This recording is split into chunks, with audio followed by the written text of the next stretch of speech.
Okay, good morning mga Kapids Kids. For today's video, sitting tayo ngayon dito mga Kapids Kids sa Impanta, Pangasinan. Okay mga Kapids Kids, ang araw natin ngayon ay September 25 sa ganap ng alas 5:04 ng umaga. Tayo nagsimula mga Kapids Kids, napakaaga. Mga Kapids Kids, ito ang first biyahe natin. Ito mga Kapids Kids, magbubukang luwayway na sa mga oras na to.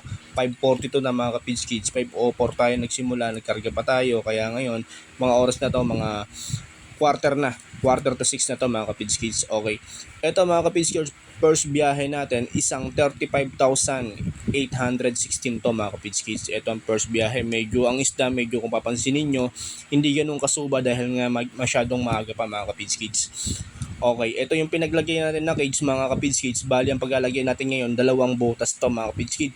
Titignan natin ngayon araw na to kung makakadalawang butas ang malalagyan natin ngayon mga Kapids Kids. Dahil nga ang target natin dito mga isang tigsi 50 o tigsi 60,000 bawat isang butas. Depende sa nakulong natin na isda. Ito mga Kapids Kids, ang sunrise. So ang sarap pagmasdan pagka umaga. Ang sarap sa katawan na to mga Kapids Kids pagka sunrise. Sa umaga talaga mga Kapids Kids, iyan ang kainaman sa sunrise, kaya humihitit talaga ng lakas to. Okay, yan mga Kapids Kids, yan ang area natin dito mga Kapids Kids sa Impanta. Simula sa dulo na yan hanggang dun sa taas mga Kapids Kids. Di natin naabot ng video dahil nga medyo malabo, maaga pa masyado. Okay, eto mga Kapids Kids, konti na rin itong sinasagap namin. Maya konti patapos na rin tayo. Maghahabol tayo sa biyahe ngayon mga Kapids Kids dahil ang tubig natin ngayon ay alas 8 lang ng umaga. Mabilis sumulong to mga Kapids Kids. Kaya ito mga Kapids Kids, tapos na kami sa first biyahe natin na diskarga namin na ngayon. Pabalik na ulit kami ng bodega. Update tayo mamaya mga Kapids Kids sa pangalawang biyahe natin kung kakayanin ba natin. Ito nga pala mga Kapids Kids, nakahubad pa tayo dahil nga sa ganda ng sikat ng araw. At ito mga Kapids Kids, ang napakaaga dito, 6:40 AM. Ito na yung mga tao natin mga Kapids Kids, nakasalubong natin na papasok ng papuntang laot, magpapakain na. Kahit ang pasok nila alas 7, alas 7:30, pero sila nagsusumikap pa rin pumasok ng maaga mga Kapids Kids. Kadahilanan dahil nga gusto nila mapakain nila araw-araw ay marami. Dahil nga kasi halos pumapatak sila, basic incentive, depende sa sipag nila ang kikitain nila mga Kapids Kids, dahil nagbibigay tayo ng incentive sa mga tao sa bawat sako. Ganun ang ginagawa natin mga Kapids Kids para ang mga tao natin ay magpursige sa kanilang mga isda. Dahil nga mga Kapids Kids, pagka hindi din sila magsisipag, tatagal ang alaga nila, hahaba ng gusto. Imbis sa loob ng isang taon, makakadalawang pa-harvest sila, hindi nila kakayanin pagkatamad-tamad sila. Kaya yung mga tao natin, sila na mismo nag-a-adjust. Iyan ang kainaman sa ginagawa natin dito na pamamaraan sa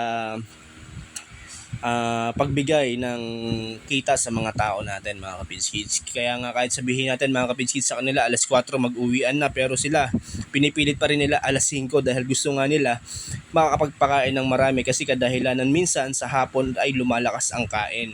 Kaya hinahabol nila talaga.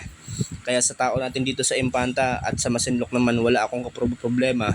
Basta't meron naman tao yung napagbibilinan at tumingin-tingin sa kanila, kagaya nga nila Patrick at saka yung iba pa natin tao. Guys, sa Masinloc may mga tao din man tayo mga Kapids Kids. Dahil tayo mga Kapids Kids, halos rotation ang ikot natin dito sa dalawang area natin dahil nga nag-iisa lang tayo. Okay, time management ang ginagawa natin mga Kapids Kids. Okay mga Kapids Kids, ito ang second biyahe natin mga Kapids Kids.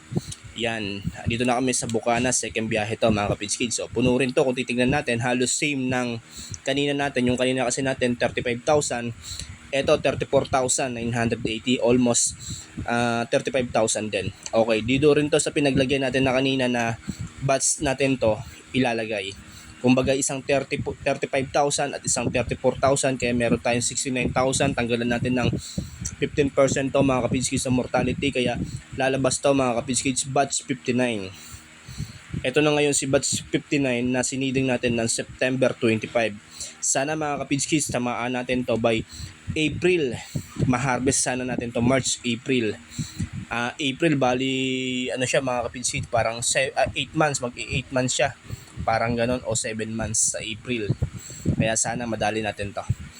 Okay mga Kapids Kids, eto na, tapos na rin kami magdiskarga. Ayun yung pinanggalingan natin na cage. Hindi ko na nabidyohan na pag-i-diskarga natin dahil nga gawa nga mga ka-Pids Kids, nagpasalpak pa tayo ng isang lambat doon sa cage dahil tayo ngayon gumalaw dito, tinulungan natin yung mga tao, kaya hindi tayo nakapag-video.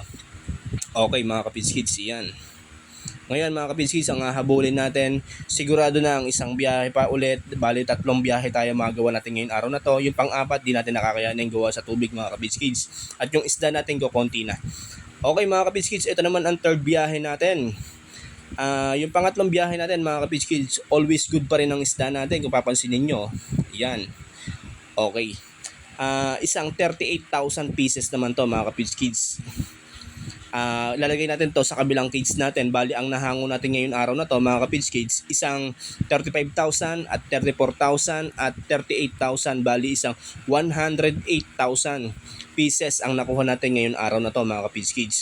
Pero yung isa nga mga ka-Pids Kids, yung first second natin sa ibang butas yon, ito naman yung last na biyahe natin, sa ibang bukas din to. Titignan natin mga ka-Pids Kids kung kayang lagyan natin bukas dahil may schedule din tayo sa Masinloc. Kung kakayanin naman natin mga ka-Pids Kids, gagawin natin, kung hindi naman sa Makalawa. Bali 27 natin na malalagyan to mga ka-Pids Kids. Update na lang tayo sa paglalagay natin dito ng laman mga ka-Pids Kids. Okay. Mga ka-Pids Kids, maraming salamat po sa panonood ng video.